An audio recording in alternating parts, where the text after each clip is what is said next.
جلدی سے دوڑ لگائی واش روم میں بند ہوتی، گہرے گہرے سانس بھرنے لگی تھی۔ کاظم خان اسے کسی صورت نہیں چھوڑنے والا تھا۔ امیرہ کی تیزی اور واش روم کے بند ہوتے دروازے کو دیکھ کاظم خان کے لب مسکرائے تھے، جس سے اس کے دونوں گال پر پڑتے ڈمپل بھی مسکرائے تھے۔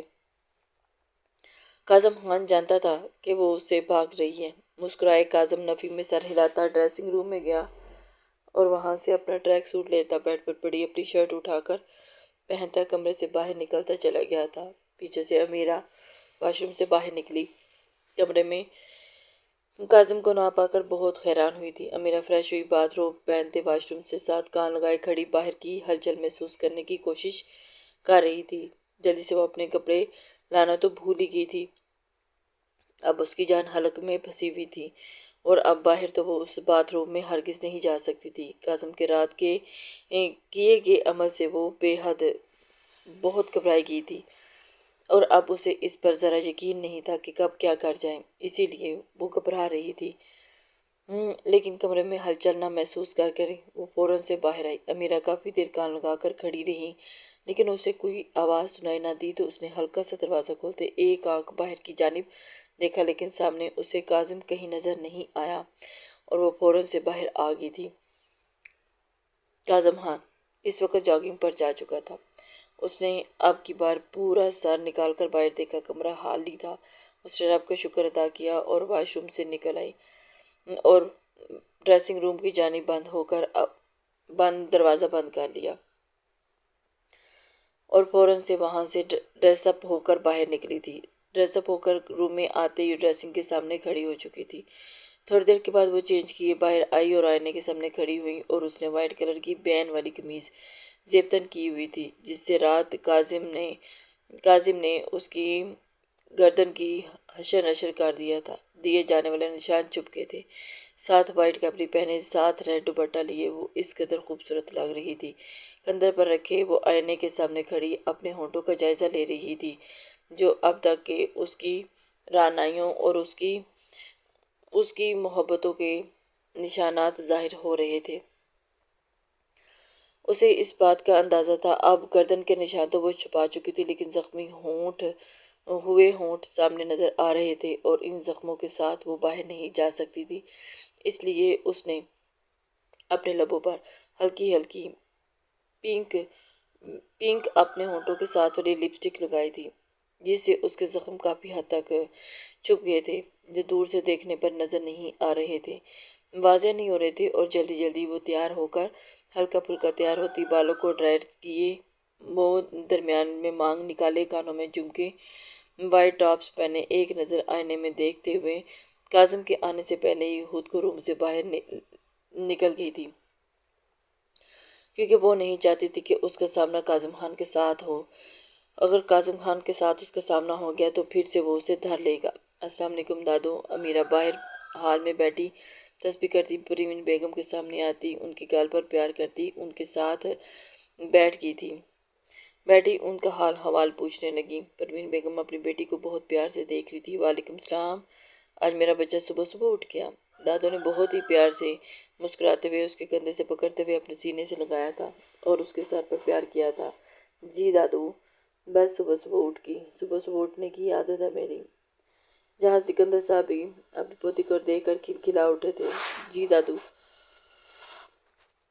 امیرہ ان کی گود میں سر رکھ کر اپنی ٹانگیں صوفے کے اوپر رکھ کر سیدھی ہو کر لیٹی تھی۔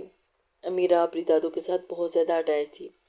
وہ ان کے ساتھ ہر بات شیئر کرتی تھی اور ان کے ساتھ ٹائم گزارنے کے لیے ان کی گود میں سر رکھے وہ صوفے پر ٹانگیں رکھ کر سیدھی ہو کر لیٹی تھی کہ اتنے میں سکندر صاحب باہر آئے۔ میری جان، یہ کیا ہوا؟ یہ چوٹ کیسی لگی تمہیں؟ پروین بیگم اس کے ماتھے پر کٹ کا نشان اور گال پر خراش دیکھتی فکر مندی سے اس کا چہرہ پکڑتی بھی بولی تھی۔ امیرہ کو اس بات کا اندازہ ہی نہیں تھا کہ اب وہ کیا بولے گی اور اس کے پاس تو کوئی ایسی بات بھی نہیں تھی کہ وہ اپنی دادو کو کیسے اس کا دل بہلاتی۔ امیرہ کو ایک دم حیرانی ہوئی، وہ تو بھول ہی چکی تھی کہ اس کے ماتھے پر چوٹ کا نشان لگا ہوا ہے، جبکہ امیرہ اب مکمل طور پر پھنس چکی تھی۔ امیرہ نے ان کے فکر مند چہرے کو دیکھا، پہلے اس کا دل کیا کہ ان سے کوئی جھوٹ بول دے، لیکن کاظم کی کل رات کی جانے والی حرکات یاد کر کے اس نے پروین بیگم کو جنگل میں ہوئے سارے واقعے کے بارے میں بتا دیا تھا۔ سین بارے میں پروین بیگم کو بتا دیا، سوائے اپنے کارناموں کے۔ اس نے اپنی دادوں سے کچھ بھی نہیں چھپایا تھا۔ اب امیرہ کی جو واٹ لگنے والی تھی وہ تو وہ خود بھی نہیں جانتی تھی۔ ہائے میری بچی، میری جان! پروین بیگم نے اپنی بچی پر ظلم ستم سن کر تو ایک دم سے رونے والی ہو چکی تھی۔ اتنا ظلم ہوا؟ کاظم کے بچے کو میں پوچھ لیتی ہوں، اس نے تمہارے ساتھ ایسے کیا؟ سنتی کاظم سنتی اس کے سر پر اپنے سینے میں بیچتی اس کے سر پر بے تحاشا پیار کرنے لگی تھی۔ امیرہ تو کاظم کے خلاف بھڑکا چکی تھی دادو کو۔ اب دادو نے اپنے کرتب دکھانے تھے جو کہ کاظم کے لیے بہت بھاری پڑنے والے تھے۔ امیرہ ابھی معصوم سی شکل بنائے ان کی کمر کے گرد اپنے دونوں ہاتھ حائل کرتی خاموشی سے ان کا پیار وصول کرنے لگی، جبکہ پروین بیگم کاظم کی یہ حرکات سن کر بہت پریشان ہو چکی تھی۔ وہ خود تو اس گارڈ زیلا کو کچھ کہہ نہیں سکتی تھی، لیکن اب اس کا بدلہ اس کی دادی لے لے گی اور اس کی جان بچ جائے گی۔ یہ کہہ کر اس نے ساری کارستانی اپنی دادو کو سنا دی۔ آنے دو اس کھوتے کو، میں خبر لیتی ہوں اس کی۔ ہمارے بچی کو اس نے کیا لاوارث سمجھ لیا ہے جو اس پر اتنے ظلم کرتا پھر رہا ہے؟ خدا نہ خواستہ اگر تمہیں کچھ ہو جاتا تو پھر ہم کدھر سے ڈھونڈتے؟ امیرہ دل ہی دل میں خوش ہو رہی تھی اور اپنی دادی کی بلائیں لے رہی تھی کہ آج تو اس نے اپنی پارٹی کی سائڈ پہ کر لیا۔ دادو، آپ کو پتہ ہے میں بہت ڈر گئی تھی اور جب وہ کتا میرے پیچھے پڑا مجھے ایسا لگا اب میں نہیں بچنے والی۔ میں نے کاظم کو کتنا کہا، کتنے ترلے کیے، کتنے مجھے یہاں مت چھوڑ کے جاؤ۔ میں دادو سے پرمیشن لے کر آئی ہوں لیکن اس نے میری ایک نہیں سنی۔ دادو اور مجھ سے پتہ ہے کیا کہتا ہے؟ کیا کہتا ہے؟ دادو کون ہوتی ہیں تمہیں اجازت دینے والی؟ میرا اپنی ہنسی دباتی بچوں سے انداز میں ہنس رہی تھی، جبکہ اس کی دادو یہ بات سن کر تو ایک دم سے غصے میں پاگل ہو چکی تھی۔ دادو کو تو حیرانی ہو رہی تھی۔ ہائے میں صدقے میرا بچہ! پروین بیگم نے جھکتے اس کی گال کو چوما تھا۔ آج میں بتاتی ہوں میں کون ہوتی ہوں۔ میری بچی پر اتنا ظلم کرے گا؟ اس نے یہ کیسے سوچ لیا؟ اور کیا سوچتا ہے؟ کوئی بولے گا بھی نہیں۔ پروین بیگم اپنے آپ ہی بولی جا رہی تھی اور کاظم کی تو آج واٹ ہی لگنے والی تھی۔ اب آئے گا نا مزہ ڈیئر شوہر؟ جی بڑا شوق ہے نا آپ کو سزا دینے کا۔ اب دادی دے گی آپ کو سزا۔ ہائے کتنا مزہ آئے گا۔ گارڈ لیلا کی عزت ہوتے دیکھ کر اس لمحے کے بارے میں سوچتے ہی امیرہ کے پیٹ میں گدگدی سی ہونے لگی تھی کہ وہ اپنی دادی کے ساتھ مسکراتے ہوئے ان کی باتوں میں ہاں ملاتی جا رہی تھی۔ اپنی مسکراہٹ چھپانے کے لیے پروین بیگم کے پیٹ میں چہرہ چھپا گئی تھی، جبکہ پروین بیگم اب کاظم خان کا انتظار کرنے بیٹھ گئی تھی۔ کاظم خان جاگنگ سے واپس آیا تھا۔ جم سے فارغ ہو کر پسینے شرابور کمرے میں داخل ہوا۔ اس نے اپنی داڑھی سے ہلاتے پورے کمرے میں نظریں دوڑائی تھی۔ امیرہ اسے کہیں نظر نہیں آئی تھی۔ وہ ایک دم حیران ہوا، یہ کدھر چلی گئی صبح صبح؟ کمرہ بالکل ویسے ہی بکھرا پڑا تھا اور کمرے کی حالت دیکھ کر اس کے پسینے شدمد ماتھے پر بل پڑے تھے اور اسے اپنے کمرے میں گندگی ہرگز پسند نہیں تھی اور اس نے کمرے کو ایک منٹ میں بھی سیٹ نہیں کیا تھا۔ لیکن جب امیرہ اس کے کمرے میں آئی تھی اسے کمرے میں صفائی کمی دکھائی دیتی تھی۔ امیرہ کا پورا سامان ہر وقت کمرے میں بکھرا رہتا تھا۔ ابھی بھی بیڈ پر امیرہ کی قمیض پڑی تھی، صوفے کے پاس اس کے چپل پڑے تھے اور ڈریسنگ ٹیبل پر اس کے میک اپ کا سامان بکھرا پڑا تھا۔ کاظم خان غصے سے مٹھیاں پیچتا سب اگنور کرتا ڈریسنگ روم کی جانب چلا گیا تھا۔ اپنے روم کپڑے لینے گیا اور وہاں گیا تو گیلا باتھ روم پڑا دیکھ کر اس کا غصہ لیول بڑھ گیا تھا۔ گیلا باتھ روم؟ وہاں سے اٹھاتا وہ باہر آیا تھا اور چلانے لگا، امیرہ امیرہ امیرہ کدھر تم؟ کاظم خان گیلا باتھ روم ہاتھ میں پکڑے زور سے چلایا تھا۔ مجال ہے لڑکی اسے سکون کا کوئی لمحہ دے دے، ایک منٹ بھی نہیں سکون سے رہنے دیتی اور پورے کمرے کو اس نے فٹ بال بنایا ہوا ہے۔ کوئی لمحہ جو مجھے میسر آ جائے۔ امیرہ جو نوری کے ساتھ ناشتے ٹیبل پر ناشتہ لگا رہی تھی مصروف تھی۔ کاظم کی آواز پر اس نے معصوم سی شکل بنا کر پروین بیگم کی جانب دیکھا تھا جو کہ دادو اسی کے انتظار میں بیٹھی تھی۔ تم بے فکر رہو، میں خود اس سے بات کروں گی، پریشان ہونے کی ضرورت نہیں ہے جب تک میں ہوں۔ کوئی ضرورت نہیں ہے تمہیں جانے کی۔ پروین بیگم غصے سے گویا ہوئی۔ تم جاؤ اپنے دادا کو ناشتے کے لیے بلا کر لاؤ، باہر لان میں ہوں گے۔ پروین بیگم کے حکم پر امیرہ اس سارا اسبات میں ہلاتی باہر کی جانب بڑھ گئی تھی، جبکہ پروین بیگم نوری منہ کھولے پروین بیگم کو دیکھتی رہ گئی۔ کہاں ان کے گاؤں میں شوہر کو بلانے پر ساس ماں ڈانٹ ڈپٹ کر بھیجتی تھی، اور یہاں یہ دیکھو خود ہی انہیں جانے سے منع کر رہی تھی۔ یہ بھی الٹی لاجک تھی۔ نوری بیگم صاحبہ کی طرف حیران ہو کر دیکھ رہی تھی کہ اپنی پوتی کو کیسی شے دے رہی ہیں، لیکن انہیں پتا تھا نا کہ اس وقت اپنے پوتے کو کیسی سزا دینی ہے۔ تم کھول کر کیا دیکھ رہی ہو؟ پروین بیگم منہ کھولے کھڑی نوری کو دیکھ کر بولی تھی۔ جی جی جی جی جی بیگم صاحبہ کچھ نہیں۔ میں تو جلدی سے ناشتہ ٹیبل پر لگاؤ۔ نہیں کچھ نہیں۔ نوری منہ بند کرتی وہاں سے کچن میں غائب ہوئی تھی۔ امیرہ کے آنے پر کاظم نے ہاتھ میں باتھ روب پکڑا ہوا تھا اور پھر اسے دکھا رہا تھا کہ یہ تم نے کیا کیا۔ اس کے بعد اس نے نپٹنے کا سوچا تھا کہ واش روم میں ہی فریش ہونے چلا گیا تھا۔ امیرہ کو تو کچھ سمجھ میں نہیں آ رہا تھا کہ اس کے غصے سے کیسا بچا جائے۔ کاظم بلو ٹو پیس پہنے نک سک تیار ہو کر اپنے کمرے سے باہر نکلتا سیدھا ڈائننگ ٹیبل کی جانب آیا تھا، جہاں امیرہ، پروین بیگم اور سکندر صاحب پہلے سے ہی بیٹھے تھے اور اسی کا ہی انتظار کر رہے تھے کب یہ کاظم صاحب آئیں گے اور مل کر ناشتہ کریں گے۔ السلام علیکم۔ کاظم خان نے سب کو سلام کیا۔ سلام کرتا پروین بیگم کی جانب بڑھ گیا تھا اور اس کے سر پر پیار کرتا ان کے ساتھ والی چیئر پر بیٹھ گیا، جبکہ امیرہ سکندر صاحب کی بائیں جانب ان کے ساتھ بیٹھی ہوئی تھی۔ پروین بیگم اپنے بیٹے کو نقص تیار ہوتا دیکھ کر اسی کی جانب متوجہ ہوئی تھی۔ سکندر صاحب کے علاوہ کاظم کو سلام کا جواب کسی نے نہیں دیا۔ کاظم نے پہلے سخت نظروں سے پلیٹ پر جھکی امیرہ کو گھورا تھا اور اپنے ساتھ بیٹھی پروین بیگم کی جانب دیکھ رہا تھا۔ میری بیٹی کیون، خیریت؟ آج آپ میرے سے کچھ بات نہیں کر رہی؟ بیوٹی کن کو دیکھتے ہی وہ ایک دم سے بوکھلا سا گیا تھا کہ آج میری بیوٹی کن ٹھیک تو ہے نا؟ کاظم نے دادو پروین بیگم کی جانب دیکھا اور پیار بھرے لہجے میں پوچھتے ہوئے پروین بیگم کے بھرے بھرے گال کھینچے تھے۔ چھوڑ دو مجھے، ہاتھ لگانے کی ضرورت نہیں ہے۔ جس کے بدلے میں پروین بیگم نے سخت نظروں سے اس کی جانب دیکھا تھا، جبکہ پلٹ کر جھکی امیرہ کے پیٹ میں ہلکی ہلکی سی گدگدی ہونے لگی اور لب مسکرا رہے تھے۔ کاظم خان نہیں جانتا تھا کہ امیرہ نے کون سا رائتہ پھیلایا ہوا ہے، اور اب اس کے لیے تمہیں اس سے کیا، تم ہمارے لیے کوئی اہمیت نہیں رکھتے، اس بات کا اندازہ ہمیں کل ہو گیا ہے۔ پروین بیگم سرد لہجے میں گویا ہوئی تو سکندر صاحب نے بھی ان کی جانب نہ سمجھی سے دیکھا تھا کہ آج بیگم صاحبہ کو کیا ہو گیا۔ وہ پوتے کی کون سی وارڈ لگانے والی ہیں؟ اس کا کیا مطلب ہوا؟ آپ دونوں کی میری زندگی میں کیا اہمیت ہے، یہ مجھے آپ کو بتانے کی ضرورت نہیں، آپ اچھے سے جانتی ہیں۔ دادو نہیں، میں اچھے سے نہیں جانتی تھی، لیکن مجھے کل ہی اندازہ ہوا ہے۔ اگر ایسی بات ہے تو یہ جاننے کے بعد کہ امیرہ کل میری پرمیشن سے فوزیہ لوگوں کے ساتھ گئی تھی تو کیوں اسے وہاں سے زبردستی لے کر آئے اور اسے جنگل میں کیوں چھوڑ دیا؟ اس کی بات سن کر تو اس کے تو کانوں کو بچی کو اکیلے رات کے وقت جنگلی جانوروں کے بیچ میں چھوڑ دیا۔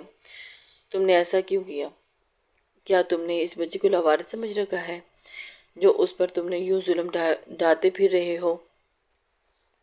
فوزیہ بیگم تو اپنی ہی سناتی جا رہی تھی، جبکہ کاظم خان ان کے چہرے کی جانب متوجہ ہو کر دیکھ رہا تھا۔ پروین بیگم اب کے اونچی آواز میں بولی تو کاظم خان نے بھی خون آشام نظروں سے سامنے بیٹھی امیرہ کے وجود کو گھورا۔ غصے سے اس کے جبڑے تنے ہوئے تھے اور غصہ ضبط کرتے ہوئے وہ پروین بیگم کی جانب دیکھ رہا تھا، اور جب تک ان کی بات پوری نہیں ہو جاتی تھی وہ خاموش ان کی باتیں سن رہا تھا۔ غصے سے ضبط کرنے کے چکر میں اس کی رگیں باہر کو ابھری ہوئی تھی اور پروین بیگم تو ہاتھے سے ہی اکھڑ چکی تھی۔ تو اس نے آنے سے پہلے آپ سے میری شکایت لگائی ہے؟ لفظوں کو چھپاتے وہ بھی امیرہ کی جانب دیکھ رہا تھا، جو معصوم سی شکل بنائے انہی کی جانب دیکھ رہی تھی۔ شکایت لگانے کی کیا ضرورت ہے؟ اس کے چہرے پہ زخم نہیں دیکھے؟ وہ خود ہی بتا رہے تھے۔ کاظم کی سرخ ہوئی آنکھیں دیکھ امیرہ کو تو خود خوف آیا تھا، لیکن پروین بیگم اور سکندر صاحب کو اپنے پاس موجود دیکھ اسے تھوڑا حوصلہ ہوا تھا، کیونکہ ان کی موجودگی میں وہ اسے کچھ بھی نہیں کہنے والا تھا۔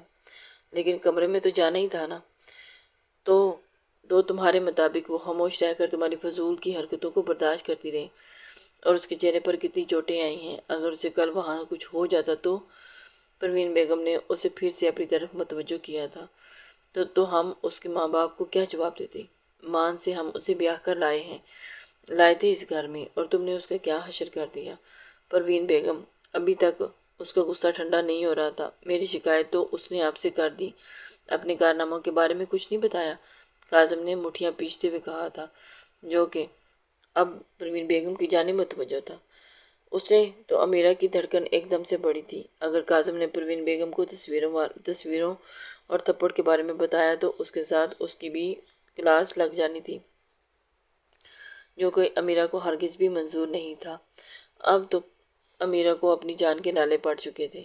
اب وہ کیا کرتی؟ کاظم ہمیں تو تم سے ایسی کسی حرکت کی امید نہیں تھی۔ اگر امیرہ نے کوئی غلط حرکت کر بھی دی تو پھر تمہیں اسے جنگل میں چھوڑ کر نہیں آنا چاہیے تھا۔ پروین بیگم ابھی بھی کاظم کے اوپر لتڑوڑ کر رہی تھی، اور امیرہ تو…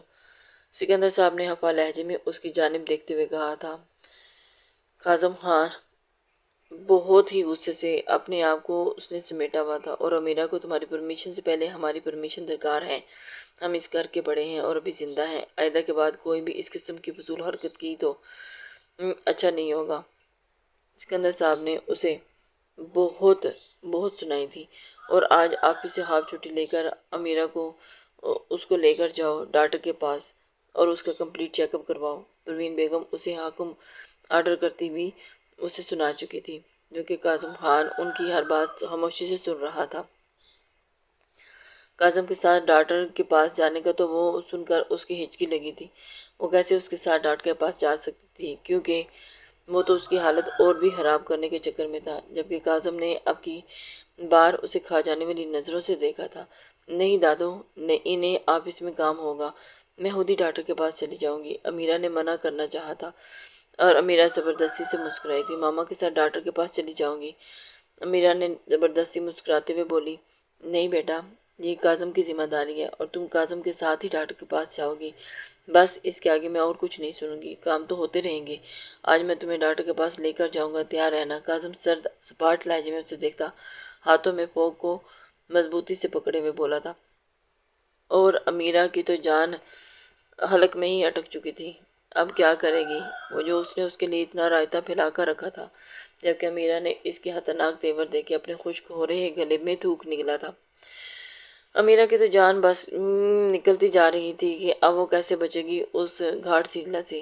اس کا ہر کام اسی پر کیوں الٹا پڑ جاتا ہے؟ امیرہ کا اب سچ میں رونے کو دل کیا تھا۔ ہاں، کاظم ٹھیک کہہ رہا ہے، فوزیہ کو کیوں لے کر جانا ہے ڈاکٹر کے پاس؟ کاظم خود لے کر جائے گا نا، پریشان کرنا۔ اب تم اس کی بیوی ہو اور اسی کی ذمہ داری ہو۔ پروین بیگم نے امیرہ کی جانب دیکھتے کاظم پر طنز کیا تھا۔ کاظم کو تو موقع چاہیے تھا۔ اب دیکھتے ہیں کاظم سے امیرہ کو کون بچاتا ہے۔ کہاں جا رہے ہو؟ ناشتہ تو کرتے جاؤ۔ کاظم کو جاتے دیکھ کر اپنی جگہ سے اٹھتا دیکھ کر سکندر صاحب بولے تھے، نہیں بس کر لیا ناشتہ، اب میں آفس کے لیے جاتا ہوں، لیٹ ہو رہا ہے۔ کاظم خان اپنی جگہ سے اٹھتا ہوا اپنے روم کی جانب بڑھتا گیا تھا۔ کر لیا میں نے ناشتہ، آپ اپنی پوتی کو کروائیں، اسے ضرورت سے زیادہ ہے۔ جانا ہے نا ڈاکٹر کے پاس، وہاں اس کا کتنا خون چوستا ہے۔ کاظم امیرہ کی سبز آنکھوں میں دیکھتا ہوا بولا تھا۔ امیرہ کو تو اپنی جان پتلی بھی نظر ہوئی۔ تنزیہ کرتا ہوا اپنا موبائل ہاتھوں میں پکڑتا، آنکھوں پر بلیک سن گلاسز لگاتا وہاں سے باہر نکلتا چلا گیا تھا۔ امیرہ نے کاظم خان اس کی پشت کو دیکھتے ہوئے اپنے لبوں پر زبان پھیری تھی۔ امیرہ کا تو حلق تک خشک ہو چکا تھا۔ امیرہ کو اب سمجھ نہیں آ رہی تھی کہ وہ کیا کرے گی۔ اللہ، میں کہاں پھنس گئی ہوں؟ اس گھاٹ ضلع سے مجھے کوئی بچا لے۔ پھنساتے پھنساتے خود ہی اس کے چنگل میں پھنس گئی ہوں۔ اب کون مجھے بچائے گا اس کے چنگل سے؟ اللہ مجھے بچا لیجیے۔ اب یہ کاظم خان میرے ساتھ کیا کرنے والا ہے؟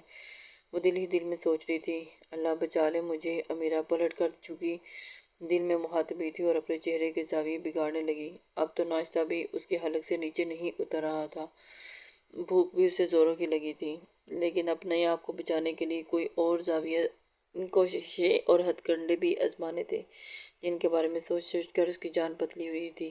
ہنا کو آئے ہوئے آج تیسرا دن تھا، اور ان 3 دنوں میں وہ بے حد بور ہو چکی تھی، اور جہاں اس کے پاس کوئی بھی نہیں تھا کرنے کے لیے کچھ بھی۔ اس کی بارات والے دن شاہزر اسے وہاں سے اپنے گھر لے گیا تھا اور رات کو ہی وہ اسے بھوا کے ساتھ یہاں بھجوا چکا تھا، اور جلدی جلدی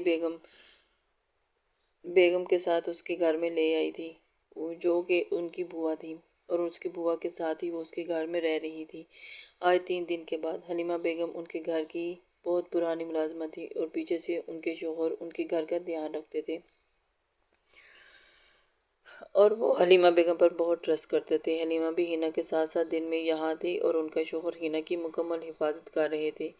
یہ فارم ہاؤس شہر کے سے دور سنسان جگہ پر تھا، اور سب سے اچھی بات یہ تھی کہ یہاں ہینا کی جان کو بالکل بھی کسی قسم کا کوئی خطرہ نہیں تھا۔ بڑی بات کہ اس کا کسی کو بھی نہیں پتا تھا۔ شہزر کو بھی یہاں کا ویو بہت اچھا لگا تھا، اس لیے وہ جب بھی پاکستان آتا تھا تو یہاں سٹے کرتا تھا۔ ان 3 دنوں میں شہزر نے اسے صرف فون پر ہی بات کی تھی، وہ بھی حلیمہ کے نمبر سے۔ ہینا کا اپنا موبائل شہزر کے پاس تھا۔ شہزر ایسا کوئی بھی ثبوت نہیں چھوڑنا چاہتا تھا جس سے معتصم اس تک پہنچ سکیں، اس لیے اس نے ہینا کا فون بھی ساتھ ہی لے لیا تھا۔ آج جب کہ اس کی لوکیشن ٹریس ہوئی، ہینا کو آج حبیبہ بیگم کی بہت یاد آ رہی تھی، اور اتنے دنوں سے ان سے کوئی بات بھی نہیں ہوئی تھی، اور آج نہ جانے کیوں اس کا دل بہت گھبرا رہا تھا، اور اس کا دل بھی نہیں لگ رہا تھا۔ اسی وجہ سے اس نے حبیبہ بیگم سے بات کرنے کے لیے سوچا۔ معتصم خان اس کا پتہ لگوا چکا تھا۔ معتصم خان سے بچنے کے چکر میں وہ یہاں ایک قیدی بن کر رہ گئی تھی، نہ جانے اس کی یہ قید کب ختم ہونی تھی۔ ہینا نے معتصم کے بارے میں سوچتے گہرا سانس بھرا تھا۔ ہینا نہیں جانتی تھی کہ معتصم خان اتنی جلدی اس کے پاس پہنچ جائے گا اور اتنی جلدی اسے ڈھونڈ لے گا۔ یہ تو شہزر نے بھی نہیں سوچا تھا۔ اسے یقین تھا کہ اس کا بھائی سب کچھ ٹھیک کر دے گا، لیکن وہ معصوم انجان تھی کہ جس دیو کی اس پر نظر پڑ چکی ہے وہ اسے اب ساری زندگی اپنی قید میں سے رہا نہیں کرے گا، اور اسے بچنا تو بہت دور کی بات ہے۔ ہینا بہت انجان بنی رہی۔ لیکن بوا، کیوں نہ ہم آج کوئی ہارر مووی دیکھیں، اس سے بوریت بھی ختم ہو جائے گی، ہینا سوچتی ہوئی مسکراتی ہوئی بولی تھی۔ حلیمہ کی جانب متوجہ ہو کر حلیمہ نے اس کی ہاں میں ہاں ملائی۔ بوا جو اس کے سر کی مالش کر رہی تھی، ہینا کی بات پر مسکرائی تھی۔ بیٹا یہ ہو جو بھی ہے، کس بلا کا نام ہے؟ بوا جو اسے بلانا گیا تو اس لفظ کو ہی چھوڑتی بولا نہ گیا تو۔ ہاں ہاں ہاں بوا، اسے ہارر مووی کہتے ہیں، ڈراؤنی فلمیں جس میں جن بھوت ہوتے ہیں، چڑیلیں ہوتی ہیں، زومبی ہوتے ہیں۔ امیرہ ہنسی تھی۔ ہینا ہنستی بھی بولی، اور حلیمہ بیگم اس کی بات سن کر ایک دم سے ہنس چکی تھی، کیونکہ اسے تو ان باتوں کی پتہ ہی نہیں تھا۔ ہم سادے لوگ، ہم زومبی والی مووی دیکھتے ہیں، آپ کو اچھی لگیں گی؟ ہینا خوش ہوتی ہوئی اپنے بالوں کی مالش جوڑے کی شکل میں بالوں کو اونچا باندھتے ہوئے وہ ٹی وی لاؤنج کی جانب گئی تھی۔ بوا ابھی آرام آرام سے چلتی اس کے پیچھے گئی تھی۔ ہینا جلدی سے ٹی وی آن کر کے ایل سی ڈی آن کی اور پھر وہاں پہ بیٹھ گئی۔ بوا، ہینا، ہم یہاں پہ بیٹھ کر ہارر مووی دیکھتے ہیں۔ ہینا نے ایل سی ڈی پر مووی سلیکٹ کرتے ہوئے لائٹ آف کی، ریموٹ لیا، بوا کے ساتھ صوفے پر بیٹھی گود میں تکیہ رکھے مووی پلے کر گئی تھی، اور بہت ہی انٹرسٹ لے کر اس کو دیکھ رہی تھی۔ ہینا نے ایل سی ڈی ابھی مووی سٹارٹ کی تھی۔ All of us are dead movie کا نام تھا۔ اسے یہ مووی بہت پسند تھی۔ مووی لگائی تھی اور یہ مووی اسے بہت پسند تھی۔ مووی سٹارٹ ہو چکی تھی اور امیرہ مکمل طور پر مووی میں کھو گئی تھی، اور وہ یہ نہیں جانتی تھی کہ آج اس کے ساتھ کیا ہونے لگا ہے۔ تقریباً آدھے گھنٹے کی مووی گزر چکی تھی۔ ہینا اس قدر مووی میں کھوئی ہوئی تھی کہ اسے آس پاس کیا ہو رہا اس کا اندازہ ہی نہیں تھا کہ اچانک اسے اپنے گردن پر کسی کا ہاتھ رینگتا ہوا محسوس ہوا۔ ہینا ایک دم سے بوکھلا گئی۔ بوا نہ کریں۔ ہینا حلیمہ بیگم کا ہاتھ سمجھتی اپنی گردن تھوڑی پیچھے کی جانب کھسکا گئی تھی اور دوبارہ مووی میں مگن ہوئی تھی، جبکہ اس کے ساتھ بیٹھے انسان کو جیسے اس کا ہاتھ جھٹکنا پسند نہیں آیا، اور اس لیے اب کی بار وہ اس کے نزدیک ہوتا ہینا کی لمبی شفاف گردن پر جھکتا، گردن کی پچھلی سائڈ کی جانب زور سے دانت کاٹ گیا تھا۔ ہینا تو ایک دم سے بوکھلا کر رہ گئی تھی۔ وہ نہیں جانتی تھی کہ ہارر مووی کا اتنا بڑا اثر ہوگا۔